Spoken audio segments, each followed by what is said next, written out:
Mi corazón aún late acelerado cuando recuerdo ese momento, como si esos latidos quisieran avisarme de nuevo sobre el peligro que estaba a punto de descubrir. La cámara del fotógrafo capturaba a mi hermano Javier besando a su novia con toda la ternura del mundo, mientras yo estaba en los bastidores de la pequeña capilla de Oaxaca arreglando las flores que se habían caído durante la ceremonia. Dios mío, como todo parecía perfecto esa tarde de sábado. El sol dorado atravesaba los vitrales coloreados y proyectaba patrones de luz sobre el suelo de madera antigua que tenía al menos 200 años de historia. Esa luz era mágica, casi sagrada, como si iluminara solo los momentos buenos de la vida. Mi vestido azul marino estaba impecable, mi cabello recogido en un moño elegante que me había costado 3 horas en el salón esa mañana, y simplemente quería que este día especial fuera tan memorable como merecía ser para mi hermano. Cuando nuestro padre murió, fue Javier quien me enseñó a caminar con tacones, quien me ayudó a estudiar para los exámenes finales, quien me abrazó cuando mi primer novio me rompió el corazón. Su matrimonio con Adriana era la coronación de toda una vida de decencia, de trabajo duro, de esperar a la persona correcta. Adriana era perfecta para él, una mujer inteligente, amable, que lo miraba como si él fuera la razón por la que se levantaba cada día. Así que sí, quería que ese día fuera perfecto.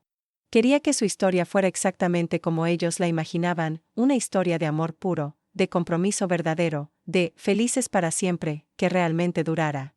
Yo estaba tan concentrada en asegurarme de que cada detalle estuviera perfecto, de que cada flor estuviera en su lugar, de que cada vela estuviera encendida, que no me di cuenta cuando algo terrible comenzó a germinar en las sombras de la capilla. El evento había comenzado a las 3 de la tarde, y ahora eran aproximadamente las 4:40. La ceremonia había terminado hacía apenas 20 minutos, y todavía había todo ese caos de transición entre la parte religiosa y la recepción, cuando los fotógrafos querían tomar fotos de familia, cuando los invitados se movían entre las áreas internas y externas. Mi ramo, un arreglo hermoso de rosas, eucalipto blanco y gipso pila, se me había resbalado de las manos durante la ceremonia, dejando pétalos esparcidos por el pasillo. ¡Qué símbolo profético, ahora que lo pienso! Pétalos esparcidos, belleza desintegrada, todo cayendo poco a poco. Así que, recogiendo el ramo que se había caído, caminé por el pasillo lateral de la capilla que llevaba de vuelta al altar, esperando encontrar al fotógrafo para coordinar las imágenes. No creí lo que mis ojos presenciaban en el primer instante, en serio, me tomó unos segundos el cerebro para procesar lo que estaba viendo, como si mi mente se negara a aceptar la realidad que tenía delante. Mi marido, Ricardo, estaba pegado contra la pared lateral del altar, esa pared de piedra antigua que había formado parte de esa capilla desde 1832, y mi cuñada Elena, la hermana menor de Javier, con apenas 23 años, tenía los brazos alrededor de su cuello. Sus labios se tocaban con una intensidad que no dejaba espacio a dudas, no era un beso casual, no era un accidente por haber bebido de más, no era un momento de debilidad humana que pudiera ser perdonado. Era deliberado, apasionado, ensayado, como si lo hubieran hecho muchas veces antes.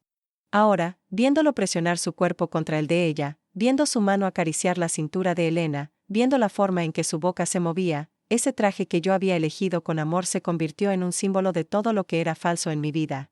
Elena vestía el vestido de damita, un tono champán que realzaba su piel morena, su cabello suelto cayendo sobre los hombros de una forma que sabía que resultaba provocadora. Ella había cambiado durante nuestro matrimonio. Al principio, era gordita, tenía acné, nadie la miraba. Pero en los últimos 2 años, había pasado por una transformación dramática. Nuevo cuerpo, nueva confianza, nuevo poder. Debería haber visto el peligro en eso. Podrían haber sido 2 segundos o 2 minutos los que estuve allí, observando a esos 2 seres humanos que supuestamente me amaban destruir todo lo que me importaba. Podría haber sido la eternidad. El ramo de flores cayó de mis manos, ni siquiera me di cuenta en el momento, y se esparció por el suelo con un sonido apagado que resonó por esa cámara silenciosa como un grito. Pétalos rosas se esparcieron a mis pies, y en ese instante absurdo, pensé que era como si el universo estuviera derramando sangre en la escena de un crimen. La belleza se volvía horror. Lo sagrado se volvía profano. Vi ese destello de puro miedo atravesar sus rasgos, transformando su rostro, el rostro que había besado esa mañana mientras dormía, pensando que éramos felices, en una máscara de culpa cruda. Sus labios se abrieron como para hablar, pero ninguna palabra salió. Elena, por su parte, se apartó lentamente, ajustando su vestido de dama de honor con movimientos deliberados y tranquilos, como si apenas nos hubiéramos cruzado en una fiesta casual. Pero esa expresión en su rostro, esa fue la peor parte. No era vergüenza genuina. Era algo que se parecía peligrosamente a satisfacción, a arrogancia, al conocimiento de que ahora tenía poder sobre mí. Sofía, susurró, como si hablara con una niña asustada que necesitaba ser calmada, como si la gentileza en su voz pudiera borrar lo que había visto. Finge que no viste. Por favor, finge que no viste nada. Esas palabras, tan simples, tan banales, fueron como puñaladas repetidas en mi pecho. No era una disculpa genuina. No era una explicación que intentara justificar lo injustificable. Era una orden disfrazada de súplica, el intento desesperado de un hombre adúltero de borrar una verdad que ardía frente a nuestros ojos, consumiendo todo lo bueno y verdadero en nuestras vidas. ¿Acaso todo lo que teníamos era tan frágil? ¿Tan fácil de destruir con un beso? 7 años de matrimonio, promesas hechas delante de Dios, sueños compartidos sobre el futuro, ¿todo podía borrarse con un pedido para fingir que no viste? Elena pasó junto a mí sin decir palabra, sus tacones repicando contra el suelo de piedra mientras volvía al salón principal donde los invitados celebraban, riendo, comiendo, completamente inconscientes de que el mundo se había invertido en el corredor de al lado. Su indiferencia dolía más que cualquier explicación. No parecía arrepentida. Parecía victoriosa. Me quedé sola con Ricardo en ese corredor frío y silencioso, rodeada por el olor a incienso antiguo, ese olor que debería representar santidad y pureza, y por una traición que aún estaba caliente, todavía palpitando con vida propia. No, no me vas a pedir que finja. No me vas a pedir que destruya lo que nos queda. No me vas a pedir que sea cómplice de tu propia mentira. Ricardo comenzaba a llorar ahora, lágrimas rodando por su rostro, su cuerpo temblando. Pero yo no sentía piedad. Sentía solo vacío, un vacío oscuro y profundo que empezaba a abrirse dentro de mí, amenazando con devorar todo lo que era. En ese momento, comprendí que todo lo que habíamos construido juntos, 7 años de matrimonio, cientos de noches durmiendo lado a lado, promesas hechas ante Dios y nuestras familias, planes de futuro que habíamos discutido durante tardes perezosas, se había derrumbado en cuestión de segundos. Ricardo me miró con ojos suplicantes, esperando que simplemente aceptara y volviera a la fiesta, como si nada hubiera pasado. Como si el mundo no se hubiera volteado por completo. Como si mi corazón no estuviera siendo lentamente destrozado mientras él respiraba a mi lado, implorando un perdón que yo no tenía autoridad para dar. Podía dejar que la verdad salpicara a todos, a Ricardo, a Elena, a Javier, a mi madre que aún estaba afuera celebrando la felicidad de su hijo mientras su hija tenía el corazón hecho trizas. Mis dedos temblaban incontrolablemente, mi visión empezaba a nublarse en los bordes, y sentí esa presión familiar en el pecho que precede a una de mis crisis de ansiedad, aquellas que comenzaron tras la muerte de mi padre, aquellas que nunca desaparecieron realmente. Respiré hondo, cerré los ojos por un instante tratando de calmarme, y cuando los abrí de nuevo, algo había cambiado dentro de mí. No era rabia, aún no. La rabia vendría después, fuerte, limpia y purificadora. Era algo más frío, más calculado. Era el comienzo de una comprensión peligrosa de que necesitaba ser más lista que eso, más fuerte que eso, más estratégica de lo que la situación exigía. Y aún no tienes idea de lo que eso significa. ¿Crees que puedes volver a esa fiesta y todo volverá a la normalidad? ¿Crees que puedo simplemente olvidar lo que vi? Ricardo bajó la cabeza, lágrimas aún corriendo por su rostro. Sofía, yo. Sus labios sabían a Elena todavía, y eso me dieron ganas de vomitar, pero controlé mi cuerpo, controlé mi reacción, porque en ese momento me di cuenta de que tenía poder. Volvamos a la fiesta, dije suavemente. Finjamos que somos felices. Sonreamos para las cámaras. Pero cuando lleguemos a casa, dejé la frase incompleta, dejé que el silencio hiciera su trabajo. Pasé junto a él y volví a la fiesta, dejándolo solo en ese corredor, rodeado por las flores que representaban la belleza rota de un matrimonio que estaba muriendo. La música de la recepción sonaba más fuerte conforme me acercaba a la entrada, el sonido de risas y conversaciones, el tintinear de copas de champán. Respiré hondo, miré mi reflejo en una ventana oscura, y recompuse mi rostro en una máscara de felicidad que había sabido dominar a la perfección durante años. Pasé junto a Javier sin que nada se notara, sonreí a mi madre que estaba bailando con mis tíos, y me senté en una mesa con algunos amigos, pidiendo una copa de vino que bebí de un único trago. Y esa verdad estaba a punto de transformarme en algo completamente distinto. Mi corazón se aceleró. Levanté la vista de la mesa para buscar quién había enviado el mensaje, y mis ojos se encontraron con los de una mujer desconocida sentada en la última fila de la ceremonia, una mujer que me sonrió con una familiaridad que no podía explicar, como si compartiéramos un secreto que aún debía revelarse. Pasé las horas enteras acostada al lado de Ricardo, observando su pecho subir y bajar con la respiración del sueño, tratando de entender cómo era posible que la persona que dormía a mi lado pudiera ser un completo desconocido. Ricardo se acostó a mi lado alrededor de las 2 de la madrugada, oliendo a alcohol y colonia, esa misma colonia francesa cara que le había comprado en la última Navidad, creyendo que era un regalo romántico de una esposa para su marido. Ahora, ese olor me resultaba repugnante. Era la misma colonia que tenía Elena en su vestido cuando la encontré entre sus brazos en ese maldito pasillo. Fingí estar dormida, controlando mi respiración cuidadosamente para mantener un ritmo constante y tranquilo, mientras mi corazón latía en mi pecho como un pájaro atrapado en una jaula. Ricardo se movió inquieto a mi lado, probablemente esperando que despertara y nos reconciliáramos como solíamos hacerlo cuando había tensión entre nosotros, con sexo, con abrazos, con susurros vacíos de «todo va a estar bien». Pero esa noche nada de eso ocurrió. Pasé las horas despierta, mirando el techo de nuestro cuarto en Ciudad de México, un cuarto que había decorado con tanto cuidado, escogiendo cada color, cada mueble, cada detalle, repasando cada momento de ese beso maldito, cada roce que había visto, cada susurro que no pude oír pero que podía imaginar perfectamente. ¿Qué contenía ese beso? ¿Le decía, te amo? ¿Le decía, eres mejor que ella? ¿O solo decía, gracias? Mi teléfono estaba en la mesita, vibrando discretamente cada pocos minutos con mensajes que no tuve coraje de leer hasta que el amanecer comenzó a aclarar las cortinas blancas de nuestro apartamento. Vivíamos en un barrio elegante de Ciudad de México, Polanco, en un apartamento que costaba más de lo que mis padres ganaban en un año. Ricardo era socio en un despacho de abogados que representaba a las élites de la ciudad, clientes ricos y poderosos que podían pagar por lo mejor. Nuestro apartamento reflejaba ese estatus, arte en las paredes, muebles italianos, un balcón con vistas a la ciudad. Pero esa noche todo parecía una mentira. Todo parecía un decorado falso, una puesta en escena de una vida que nunca había existido realmente. Mi corazón empezó a latir más rápido conforme abría cada uno. El primero era una foto. Ricardo y Elena saliendo juntos de un hotel de 5 estrellas en el barrio de Polanco, irónico que quedara a pocas calles de nuestro apartamento, con las manos rozándose mientras bajaban las escaleras, sus cuerpos tan juntos que parecían fundidos. Reían. Ricardo tenía el brazo alrededor de su cintura. La fecha en la foto era de 3 semanas atrás. La segunda mostraba a ambos en un restaurante italiano sofisticado, sentados uno al lado del otro en un banco de terciopelo rojo, sus cuerpos inclinados el uno hacia el otro con una intimidad que solo crean el tiempo y la familiaridad. Elena apoyaba la cabeza en el hombro de Ricardo, y él le besaba el cabello. La fecha era de 2 semanas atrás. Esa fue la noche que Ricardo me dijo que tenía que trabajar hasta tarde en la oficina. Había llamado a las 10 de la noche diciendo que estaba en una reunión importante con un cliente, que podría ser muy tarde. Le dije que no había problema, que lo esperaría. Esperé hasta las 3 de la mañana, me quedé dormida en el sofá, y desperté cuando él llegó oliendo a vino y a colonia fresca. Sus manos estaban en lugares que no debían estar. La forma en que sus cuerpos estaban posicionados indicaba práctica, una familiaridad que venía de semanas, quizá meses. Mi estómago se revolvió violentamente, y sentí una oleada de frío recorrer mi espalda a pesar del calor de Ciudad de México esa mañana. ¿3 meses? ¿Me estaba engañando desde hacía 3 meses?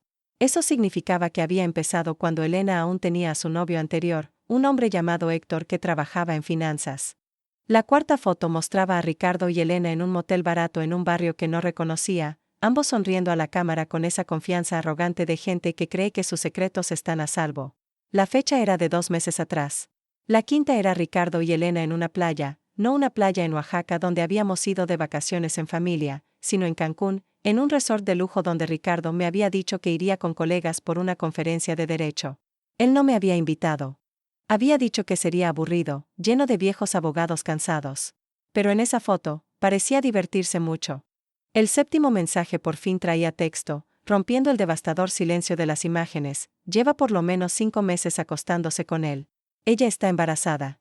Él quiere dejarte. Necesitamos hablar. Hoy. 15 en la cafetería ámbar de Paseo de la Reforma. Mis rodillas flaquearon tan intensamente que tuve que sentarme en la cama, mi cuerpo temblando incontrolablemente. ¿5 meses? ¿Embarazada? ¿Quiere dejarte? Esas últimas palabras fueron las más devastadoras de todas. Él no era solo un hombre que cometió un error.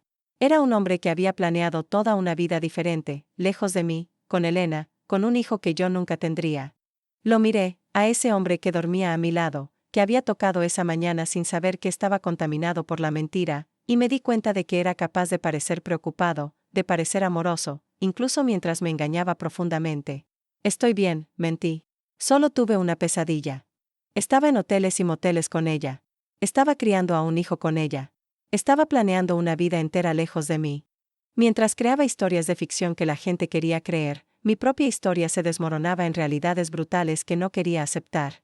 Pasé la mañana en una reunión con un cliente de un producto de cuidado de la piel, sugiriendo enfoques que enfatizaban renovación, transformación, volverse mejor. Me convertí en una caricatura de mí misma. Mi jefa, una mujer llamada Mariana que había trabajado conmigo 5 años, comentó que tenía las ojeras más profundas que había visto en su vida. Sugirió que quizás necesitaba unos días de descanso, que estaba claro en mi cara que algo andaba mal. Acepté automáticamente, ya pensando en cómo sería la tarde, en cómo podría salir de la oficina sin levantar sospechas. Mariana fue tan amable, se ofreció a cubrir mis reuniones, dijo que podía salir temprano. Si supiera que me estaba dando permiso para encontrar a una mujer que sería la clave para destruir mi matrimonio, imagino que no sería tan gentil. La ironía era desoladora. Me había llevado allí exactamente 3 semanas atrás, me había besado sobre la mesa de vidrio y susurrado que me amaba más que a nada en el mundo. Aquella fue la noche que dijo estar en una reunión importante. Aquella fue la noche en que estaba con Elena en un restaurante italiano, susurrándole cosas al oído mientras ella apoyaba la cabeza en su hombro. La mujer de la boda estaba sentada en una mesa en un rincón, lejos de las ventanas, como si quisiera asegurarse de que nadie la viera desde afuera, como si quisiera mantener esa reunión absolutamente privada.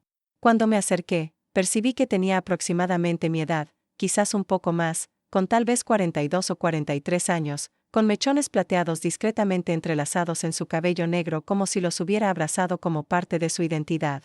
Tenía unos ojos increíblemente expresivos, ojos que habían visto dolor y sobrevivido.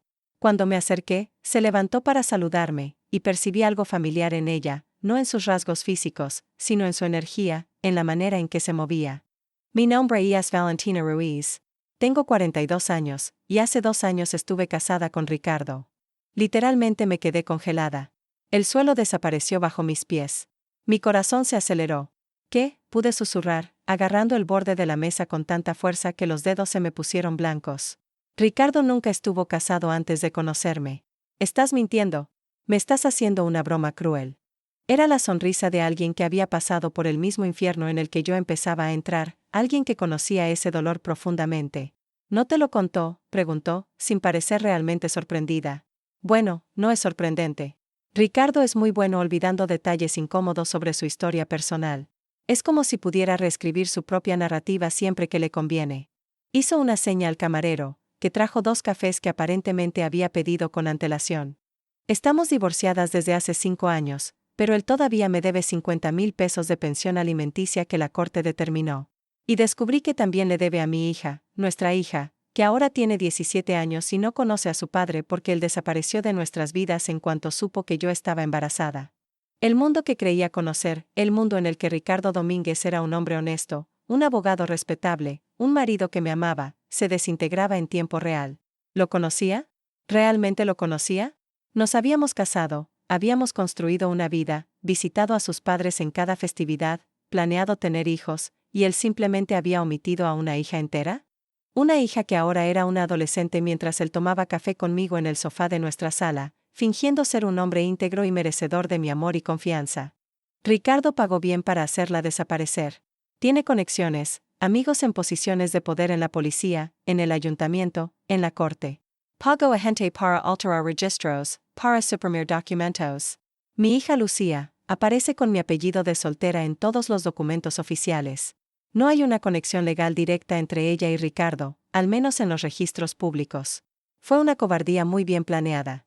Como pasó años intentando encontrarlo, intentando cobrar pensión alimenticia, pero él siempre estaba un paso adelante, siempre tenía un abogado listo para bloquear sus acciones legales. Como su hija creció con un vacío en el corazón que ninguna madre pudo llenar por completo. Valentina se inclinó hacia adelante, sus ojos intensos encontraron los míos a través de la mesa, y percibí una resolución en su mirada, la resolución de alguien que tenía un plan muy específico y quería que yo formara parte de él. Porque mereces saber con quién estás casada, respondió. Y porque creo que podemos ayudarnos mutuamente. Ricardo no puede seguir destruyendo vidas de esta forma, dejando un rastro de mujeres heridas, hijos abandonados, promesas rotas. No puede seguir huyendo de sus responsabilidades. Y definitivamente no puede estar con Elena, mi mejor amiga, criando a un hijo que abandonará cuando le resulte incómodo, así como lo hizo conmigo, como lo hará con ella. Valentina respiró hondo, y vi el dolor cruzar su rostro. No, respondió, su voz quebrándose ligeramente. No quiero destruir la relación. Quiero salvarla. Elena es una mujer frágil, siempre lo fue. Cuando Ricardo empezó a cortejarla, ella no pudo resistir. Él la convenció de que era especial, de que era diferente, de que realmente la amaba. Ella le creyó, como tú le creíste. Y ahora está embarazada de un hombre que la abandonará cuando se canse, como me abandonó a mí. Y cuando lo hagas, Ricardo no será el único que sufra. La vida de toda tu familia cambiará para siempre. Porque dentro de 48 horas, Lucía, mi hija, tu hijastra, aparecerá en la oficina de Ricardo durante una reunión importante con sus mejores clientes. Dirá que es su hija. Y todo su mundo se derrumbará en público, delante de quienes más le importan. Pero hay algo más, algo que Valentina no me dijo en la cafetería, algo que descubrí 3 horas después cuando volví a casa y encontré un resultado de laboratorio que Ricardo había dejado accidentalmente sobre la mesa del baño. Un test de ADN confirmando que el bebé que Elena lleva definitivamente no es hijo suyo. Dentro había una vida entera de mentiras documentadas con meticulosa precisión, extractos bancarios que remontaban 8 años, transferencias internacionales a cuentas en las Islas Caimán que nunca había oído nombrar, inmuebles registrados a nombre de terceros que debían ser testaferros, cuentas de inversión que Ricardo nunca mencionó en nuestras innumerables conversaciones sobre finanzas. También había dinero siendo transferido regularmente a una cuenta a nombre de L.R. Probablemente Lucía Ruiz, esa hija que él había mantenido en secreto, esa hija que crecía sin saber quién era su padre. Una hija que creció sin conocerlo, una hija que merecía haber tenido un padre que la reconociera, la amara, estuviera presente en su vida. Y mientras esa niña crecía enfrentando los desafíos de una adolescencia sin figura paterna, Ricardo estaba aquí en Ciudad de México, comprando apartamentos en barrios elegantes, viajando a playas del Caribe, fingiendo ser un hombre de familia. Le pregunté a Valentina, aún incapaz de apartar mi mirada de los documentos que tenían el poder de destruirlo todo. Mi corazón latía apresurado, mi respiración superficial, mi cuerpo en un estado de shock casi físico.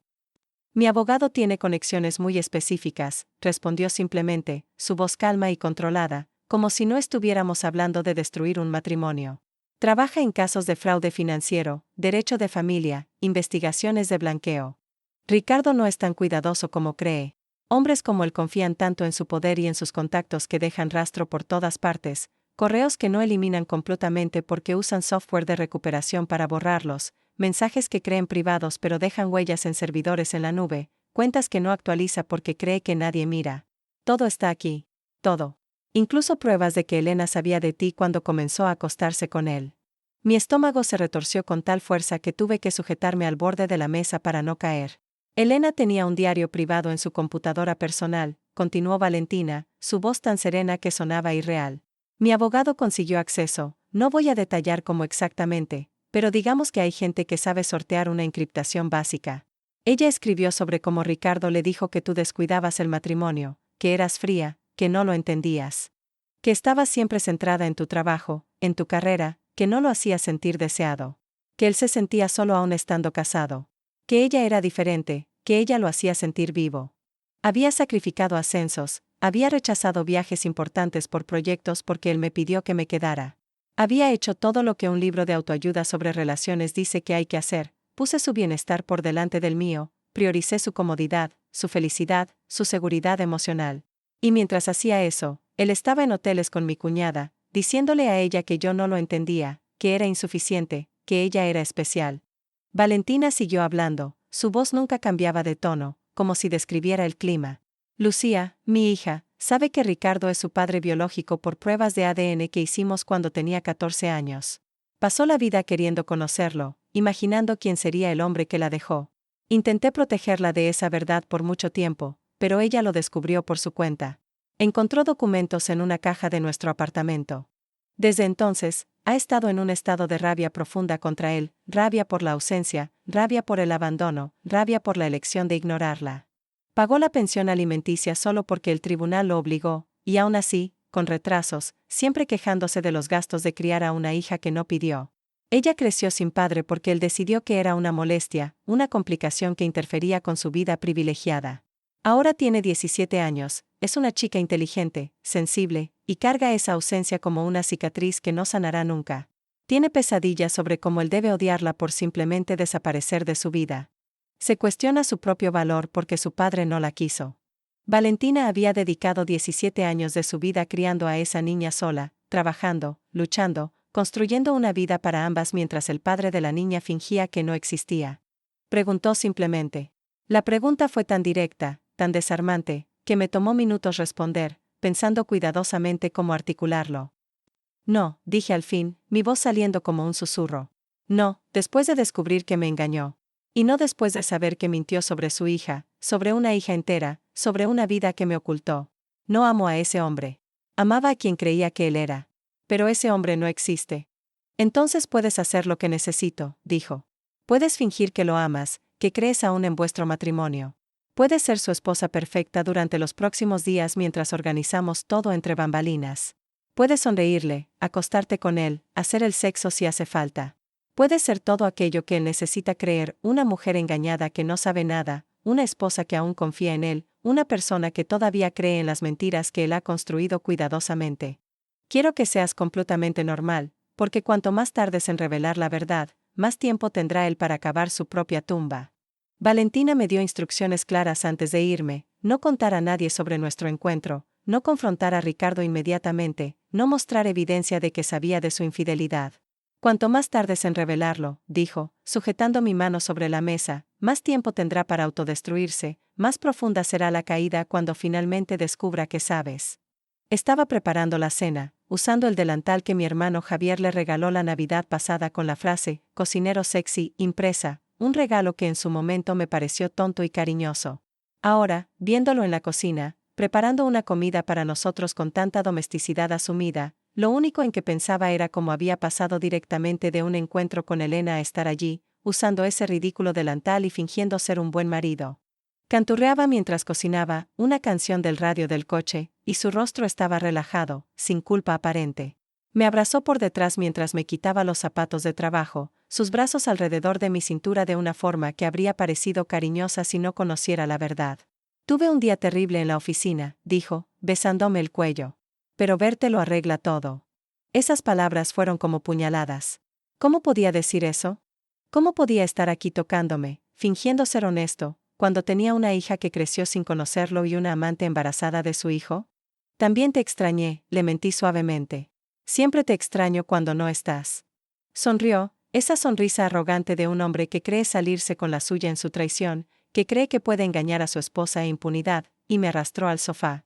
Preguntaba por sus clientes de forma que pareciera genuino interés. Planeaba cenas románticas en restaurantes caros. Compraba sus camisetas favoritas, sus bebidas favoritas, sus libros favoritos. Ricardo estaba visiblemente feliz, relajado, como si hubiera logrado hacer desaparecer completamente mi conocimiento de su infidelidad solo con su negación persistente. Como si fingir que algo no ocurrió pudiera realmente borrar el hecho de que ocurrió. Pero entre bambalinas, en los momentos en que Ricardo estaba en el trabajo, Valentina y yo intercambiábamos mensajes cifrados mediante una app que ella me pidió instalar. Movía las piezas del tablero con una precisión que sugería años de premeditación. Había contratado investigadores privados adicionales que documentaban cada movimiento de Ricardo, cada encuentro con Elena, cada transferencia bancaria, cada mensaje de texto.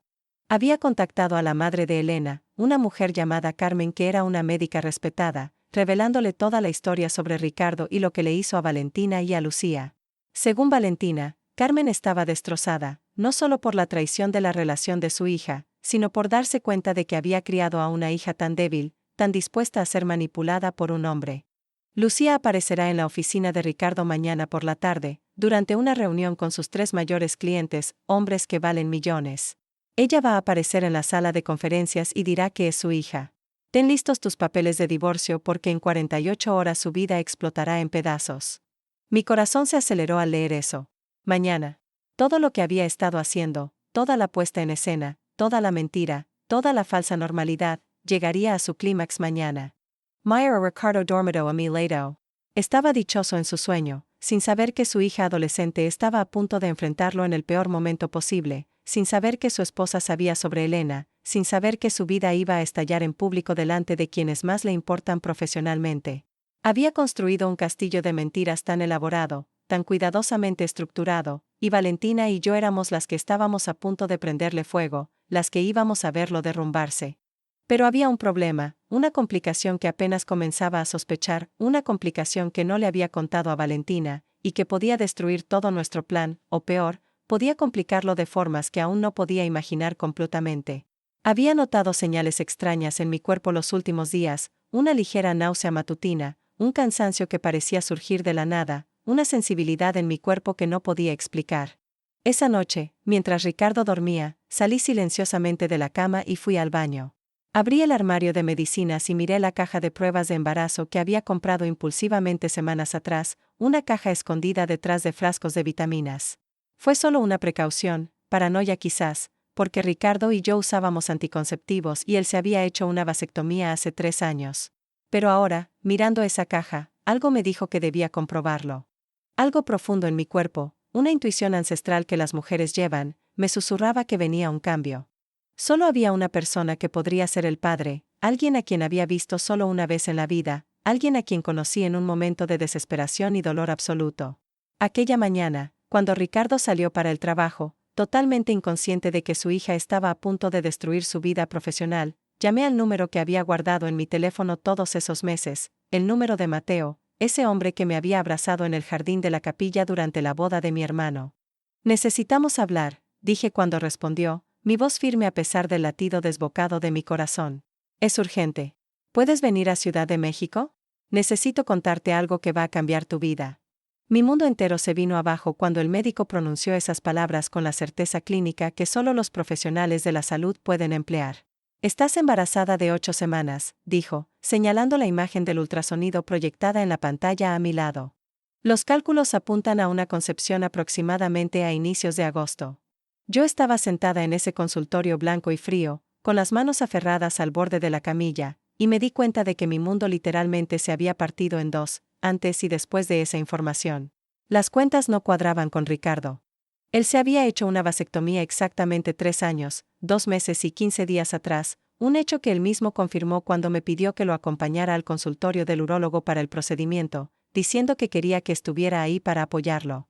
Ricardo había sufrido una profunda crisis de identidad durante ese periodo, tuvo una de esas semanas en que simplemente se derrumbó emocionalmente, diciendo que su vida no tenía sentido, que el matrimonio y la carrera no eran suficientes, que necesitaba algo más grande.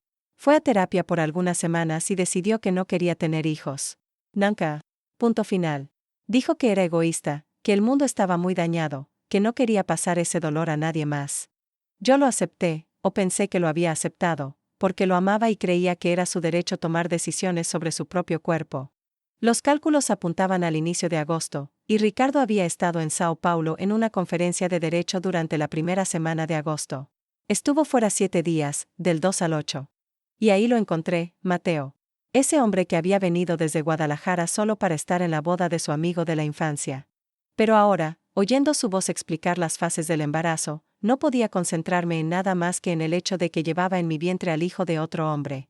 El hijo de un hombre al que había conocido en una boda, el hijo de un hombre que me había besado mientras mi esposo estaba detrás del escenario besando a mi cuñada. ¿Quieres agua? Respondí que sí, que agua estaría bien, y llamó a su asistente. Mientras bebía el agua tibia en un vaso de papel, pensé en cómo debía haber sospechado. Debía haberme dado cuenta. Pero estaba tan enfocada en descubrir lo de Ricardo y Elena, tan absorbida planeando la venganza con Valentina, que ignoré por completo las señales de mi propio cuerpo. Al salir del consultorio, todavía sujetando ese folleto que me parecía absurdo a la luz de mis circunstancias, mi celular comenzó a vibrar con mensajes de Valentina. Todo listo para hoy. Lucía va a presentarse en su oficina en 2 horas. ¿Tienes los documentos? No había respondido. No podía responder. ¿Cómo podría contarle a Valentina que estaba embarazada? ¿Cómo explicarle que el bebé que llevaba era de otro hombre? ¿Cómo explicar que el padre era un hombre al que solo había visto una vez en la vida? Aún más importante, ¿cómo afectaría eso nuestro plan para destruir a Ricardo? Necesitaba entender qué significaba eso para mi vida, para mi matrimonio, para todo lo que había planeado con Valentina.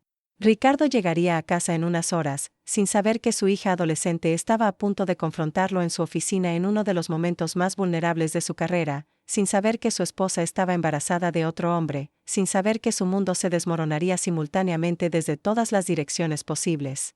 Había una perversa simetría poética en todo aquello. Él me había traicionado, Elena me había traicionado, y ahora yo lo había traicionado de vuelta. Pero a diferencia de ellos, mi traición tenía vida, tenía futuro, tenía un propósito profundo. Mi traición no era sexo casual ni lujuria, era consecuencia, era creación de vida, era traer a este mundo a un ser humano resultado de un momento que había sido tan bello como desesperado. Su número seguía en mi celular, lo había guardado aquella noche de agosto, aunque nunca pensé usarlo. Necesitamos hablar. Es urgente. ¿Puedes venir a Ciudad de México? Tengo que contarte algo importante. Esperé con ansiedad, viendo aparecer y desaparecer los puntitos de escritura, esos puntitos que indicaban que estaba pensando, considerando su respuesta. Finalmente llegó. Mañana regreso a Ciudad de México por un proyecto de trabajo que durará varias semanas. ¿Podemos vernos? Y quizá, solo quizá, eso era exactamente lo que necesitaba para recuperar mi verdadero poder en esta historia que me había hecho sentir tan impotente por tanto tiempo. Simplemente entró a la sala de juntas mientras Ricardo estaba en una reunión con 3 de sus clientes más grandes, hombres que valen millones de pesos. Se puso blanco. Ella presentó un acta de nacimiento y dijo: «Hola, me llamo Lucía Ruiz Domínguez, soy tu hija. Estoy aquí porque mi mamá dijo que ya era hora de que conocieras a la persona que abandonaste». ¡Pum! Al principio se negó a reconocerla, pero ella tiene acta de nacimiento, tiene documentación, tiene una prueba de ADN que demuestra que realmente es su hija. Los clientes están confundidos. Uno de ellos está grabando con su celular. Sofía, hay evidencia de que lo están transmitiendo en vivo a alguien, posiblemente a los medios. ¿Dónde estás? Valentina, necesito contarte algo importante. Tenías razón en una cosa, Ricardo definitivamente no podía estar con Elena porque hay algo que no sabes de mí. Algo que lo cambiará todo. Los doctores creen que no va a sobrevivir hasta mañana. Tienes que venir ahora. Todo está pasando al mismo tiempo, Sofía. Todo se está desmoronando. Mientras Valentina ejecutaba su plan de venganza contra Ricardo, mientras su hija adolescente confrontaba a su padre en público, mientras los clientes de Ricardo descubrían a esa hija oculta a la que había abandonado, mientras los medios y las redes sociales seguramente empezaban a incendiarse con el escándalo, mi madre, la mujer que me crió, que creía en mi matrimonio, que me enseñó sobre honor y verdad, se estaba muriendo en un hospital. Esa mujer tenía 81 años y había sobrevivido a tanto, crió a 3 hijos sola tras la muerte de mi padre, trabajó 40 años como maestra, fue mi apoyo incondicional en todo. Apenas una semana antes, había estado en su casa, esa casita pequeña pero llena de amor en un barrio humilde de Ciudad de México, y me había preguntado por Ricardo. Le mentí. Le sonreí y le dije que era feliz, que mi matrimonio era perfecto, que todo estaba bien. Y ahora se estaba muriendo, y lo último que hice fue mentirle sobre el estado real de mi vida. Ricardo estaba teniendo su colapso público al mismo tiempo que yo descubría que estaba embarazada de otro hombre. Mi madre se moría mientras nuestro plan de venganza se ejecutaba. La vida que había construido, la casa que decoré, el matrimonio que cultivé, la familia que trabajé por crear, todo se estaba desmoronando en tiempo real, en múltiples capas de caos. Mensajes de personas con las que crecí, de colegas, de amigos que aparentemente estaban viendo algo sobre Ricardo en redes. Un video había circulado, el video que uno de los clientes grabó, mostrando a Ricardo de pie frente a una adolescente que tenía sus mismos ojos, su misma mandíbula, su mismo cabello. Mostrándolo negando, luego confesando, y después derrumbándose por completo mientras la chica, Lucía, esa adolescente abandonada, lo confrontaba por años de abandono, por el dolor de crecer sin un padre. Algunos decían cosas más crueles, cosas que sugerían que Ricardo merecía algo peor, que merecía sufrir más. Entramos a la unidad de terapia intensiva donde mi madre estaba conectada a máquinas que emitían pitidos y zumbidos constantes. Entonces, en ese cuarto blanco donde mi madre se moría, rodeada de máquinas que la mantenían respirando pero no viva, bajo la luz fría fluorescente, recibí otro mensaje de Valentina: se está apagando. Sus clientes están cancelando. Uno de los periódicos grandes quiere entrevistar a Lucía. Él pidió que vayas a verlo, dice que necesita hablar contigo, que necesita contar su versión. Sofía, ¿quieres que le diga que no vas a ir? Solo tomé la mano de mi madre, esa mano que trabajó duro toda mi vida, que me escribió notitas en mis lonches cuando era niña, que acarició mi cabello cuando tenía miedo, y le susurré: perdóname, mamá. Perdón por todas las mentiras. Perdón por haber construido mi vida sobre mentiras. Perdón por no haber sido honesta contigo sobre lo que me estaba pasando. Quería que yo testificara a favor de Elena, que confirmara públicamente que Ricardo había dicho cosas específicas sobre ella y su relación. Ese abogado ofrecía una cantidad significativa de dinero por mi testimonio, dinero suficiente para no volver a trabajar, para criar a mi bebé sola, para desaparecer de todo esto.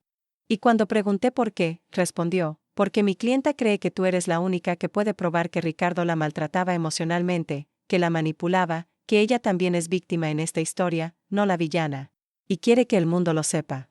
Yo estaba sentada en una silla incómoda junto a su cama, sosteniendo esa mano que me dio la vida, pidiendo perdón por pecados que ella nunca supo que cometí.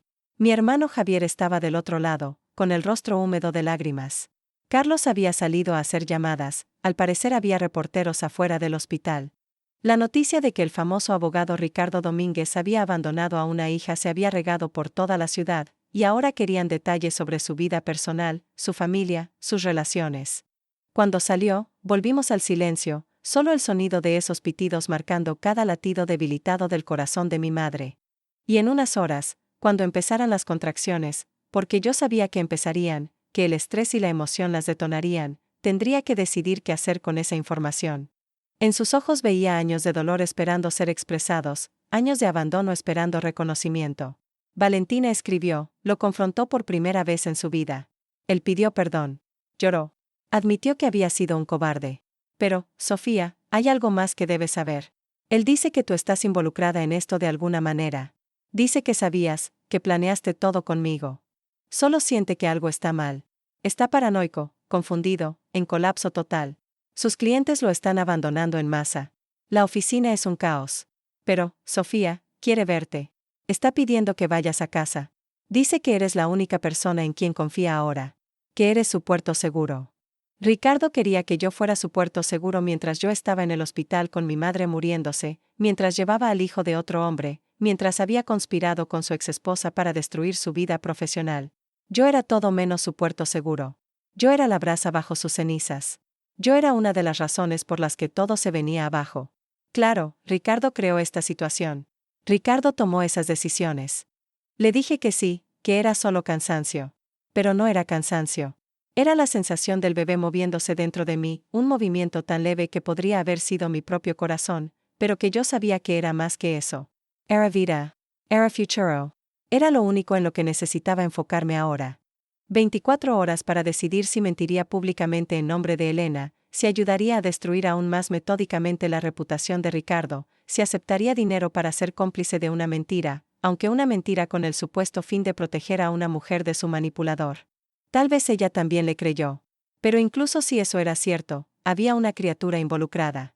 Una criatura que, según la prueba de ADN que yo había encontrado en el baño, no era hija de Ricardo. Si esa niña no era de Ricardo, ¿entonces de quién? ¿Y por qué Elena dejaba que Ricardo creyera que sí? Llego en 20 minutos. La llevé a la cafetería del hospital, un lugar árido y fluorescente donde los visitantes bebían café malo a horas imposibles mientras sus seres queridos morían en los pisos de arriba. Nos sentamos en una mesa de plástico gris, lejos de otros, donde nadie pudiera escucharnos. Que había complicaciones. Complicaciones, repitió, alzando un poco la voz antes de controlarse. Sofía, Ricardo está siendo destruido. Ganaste. Lo lograste. Lucía por fin confrontó al padre que la abandonó. La verdad salió a la luz. ¿Por qué ahora te lo estás pensando? A medida que hablaba, vi cómo el rostro de Valentina atravesaba múltiples emociones, choque, confusión, furia, comprensión. Cuando terminé, se quedó en silencio un largo rato, procesándolo todo. Que mi mamá se estaba muriendo ahí arriba, señalé el techo, y que su muerte me hizo ver que llevaba semanas planeando venganza mientras la mujer que me crió tenía un infarto. Que quizá era momento de parar. Pero con el tiempo entendí que era por mí. Era por la rabia que cargo desde hace 5 años. Era por hacer que Ricardo sintiera una fracción del dolor que yo sentí. Era el hospital, un médico pidiendo que subiera de inmediato. Mi mamá había empeorado. Tenía dificultad para respirar. Era la hora. Los médicos y enfermeros se habían retirado, dándonos privacidad, esa privacidad que las familias reciben en los últimos momentos. Solo sostuve su mano por un largo rato después de que se fue, después de que los médicos declararon la hora de la muerte, después de que ya no se escucharon los pitidos de la máquina. Me tocó el hombro antes de irse y me susurró, hiciste lo correcto. Sobre tu bebé, sobre Mateo, sobre todo. Mereces ser feliz, Sofía. Mereces una vida realmente tuya. ¿De verdad me vas a dejar? ¿De verdad ahora que todo se cayó? No respondí de inmediato. Solo escuché sus sollozos al otro lado de la línea. Luego, con una calma que me sorprendió, le dije, Ricardo, mi mamá murió hoy. Hace unas horas. Mientras tú tenías un colapso en tu oficina, mientras te enterabas de una hija que abandonaste, la mujer que me crió dejaba este mundo. Y lo último en lo que pude pensar fue en ti, en Elena, en la venganza. Así que sí, te voy a dejar. Y por el bien de nuestro divorcio, vas a firmar todos los papeles sin objeción, porque si no, voy a filtrar cada documento que Valentina tiene sobre ti a cada periódico, cada blog, cada red social de este país. Y en ese momento, con el celular silencioso en la mano, rodeada de colores neutros y la luz artificial de la sala de espera, sentí que algo se abría dentro de mí. No era dolor, el dolor vendría después. No era alivio, el alivio llegaría mucho después, si llegaba. Era libertad. Era la sensación de estar cayendo, pero de forma controlada, hacia algo que todavía no podía ver pero en lo que esperaba encontrar una forma de salvación. 3 días después, tras el funeral de mi madre, después de los últimos trámites legales, después de responder preguntas de reporteros que querían saber sobre mi conexión con la caída de Ricardo, recibí una visita en mi departamento. Era Elena. Tenía los ojos rojos de tanto llorar y llevaba una carpeta negra. Necesito contarte lo que realmente pasó, dijo, sentándose en el sofá que Ricardo y yo compartimos por 7 años. Sobre el bebé. Sobre Ricardo. Sobre todo. Porque tú fuiste víctima en esta historia, Sofía, pero yo soy algo mucho peor. Y tengo que decírtelo porque necesitas conocer la verdad completa antes de tomar decisiones sobre tu divorcio. Él no solo es un hombre que engañó. Es un hombre que planeó todo esto. Y tú fuiste el blanco desde el principio. Su presencia ahí, en ese departamento que fue mi refugio, mi hogar, mi castillo de ilusiones, era casi surrealista. Sus ojos estaban hinchados, había algo distinto en su apariencia. Sin maquillaje, sin ese brillo arrogante que le vi en el pasillo de la capilla meses atrás, parecía casi frágil, casi humana. La carpeta negra estaba en su regazo, y sus manos temblaban mientras la sostenía. No vengo a pedir compasión. Vengo porque mereces la verdad completa, y porque mi conciencia ya no puede cargar sola con el peso de esta mentira. Le dije que podía escucharla, que era lo único que podía hacer en ese momento. Hacía apenas 2 días que enterramos a mi madre. Mi divorcio de Ricardo avanzaba a toda velocidad en el sistema legal. Mateo había llegado a Ciudad de México y fue al funeral de mi madre, un extraño apoyándome en un momento que debería haber sido solo para familia, pero que se volvió símbolo de un nuevo comienzo. Cuando te casaste con él, te casaste con alguien que conscientemente trazó un camino para destruirte emocional y financieramente. Al parecer, Ricardo conoció a Valentina no por casualidad, sino por un hombre llamado Marcos, un ex socio que dejó el despacho de Ricardo hace 5 años en malos términos. Ese Marcos salía con Valentina y tenían una relación abusiva. Cuando Marcos la dejó por Ricardo, una transición turbulenta y pública, Valentina quedó hecha pedazos. Pero en lugar de seguir adelante, desarrolló una obsesión por destruir a Ricardo. Sabía que yo era tu hermana menor. Sabía que había tensión entre nosotras, que tú siempre fuiste la hija favorita, que yo siempre me sentí relegada por Javier y mamá. Valentina me ofreció una cantidad importante de dinero, 50,000 pesos al inicio, con promesa de mucho más, si ayudaba a seducir a Ricardo, si ayudaba a recopilar pruebas de su infidelidad, si ayudaba a destruir tu matrimonio y su reputación profesional.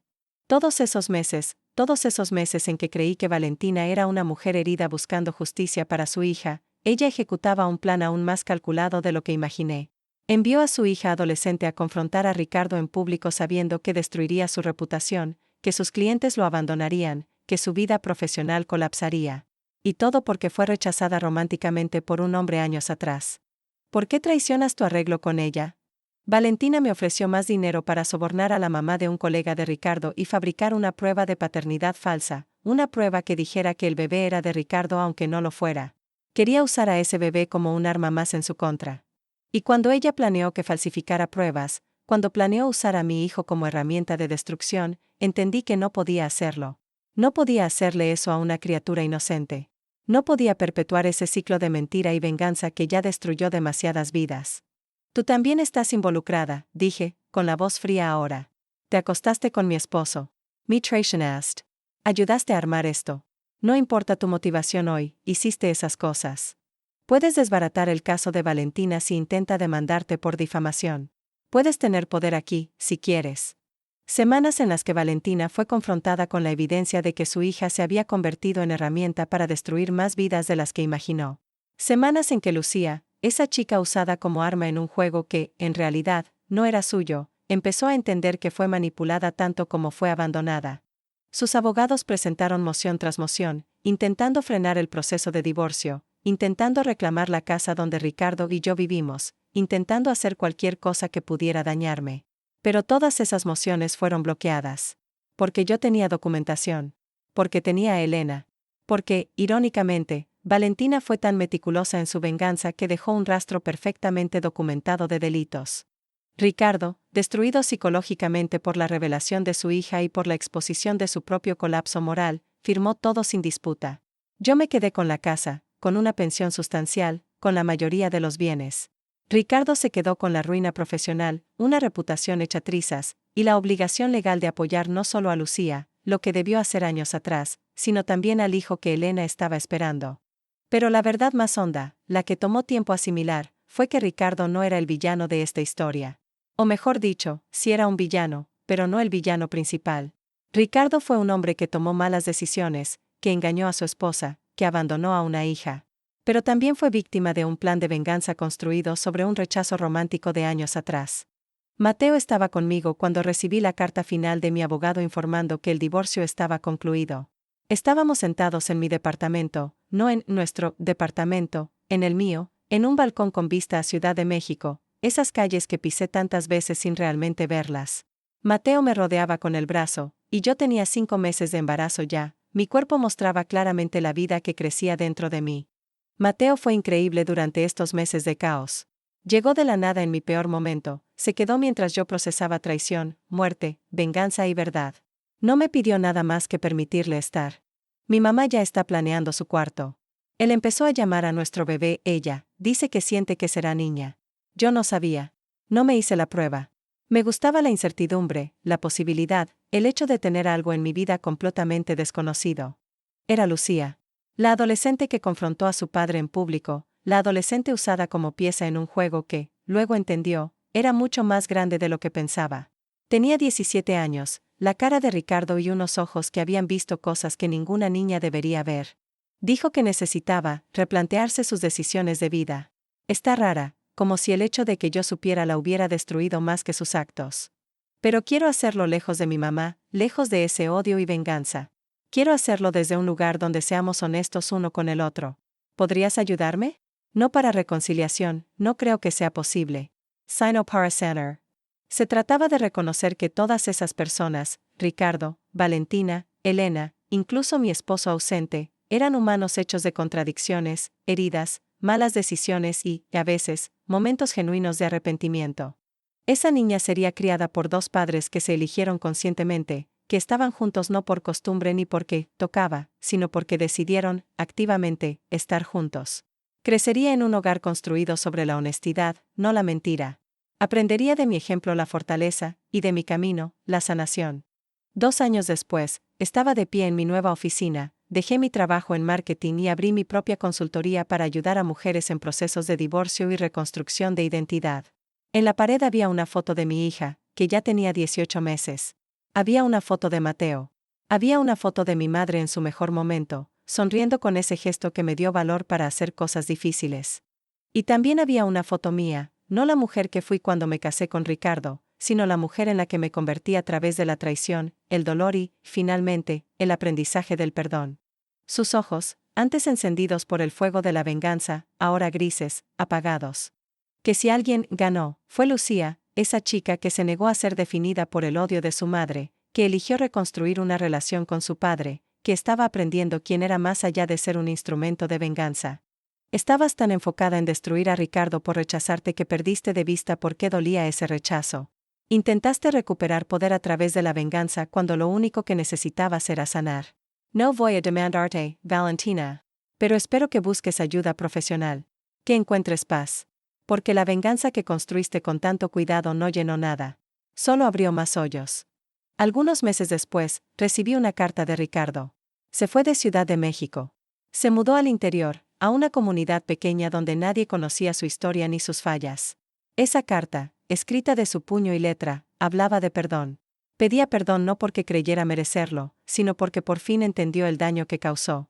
Pagaba la pensión a tiempo. Construía poco a poco una relación con Lucía, con honestidad y sin expectativas. Pero genuinamente, a partir de aceptar sus errores y decidir ser mejor. 3 años después de aquel día en el pasillo de la capilla, cuando descubrí el beso que lo cambió todo, estaba sentada en el consultorio de mi terapeuta. Sí, empecé terapia. Aprendí que sanar es proceso continuo, reflexionando sobre cómo pasé de esposa engañada que planeaba venganza a mujer que construye una vida basada en honestidad y aceptación.